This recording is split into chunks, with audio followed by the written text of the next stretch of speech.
like, వాళ్ళు subscribe. ఈ శ్లోకం తప్పులు చదవకుండా ధారణ చేసి అమ్మవారి పాదం మీద ఒక కొద్దిగా కుంకం వేసి ఈ శ్లోకం చదివి నమస్కారం చేస్తే భర్త దీర్ఘాయుష్మంతుడై చక్కగా పుత్రపౌత్రాదులను చూసి 3 తరాలు చూసి ఆయన ఒడిలో తలపెట్టుకుని తన శరీరం విడిచిపెట్టగలిగిన భాగ్యాన్ని పొందుతుంది. పసుపు కుంకాలతో 10 కాలం ఉంటుందంటారు.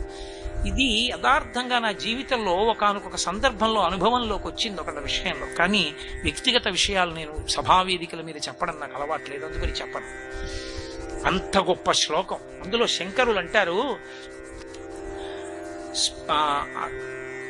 సుధామప్యాస్వాద్య ప్రతిభయ జరామృత్యుహరిణీం విపద్యంతే విశ్వే విధిమకముఖాత్యాది విశదః కరాళం యక్ష్వేళం కబళతవత కాలకలన నశంభోస్తన్మూలం తవ జనని తాటంక మహిమా.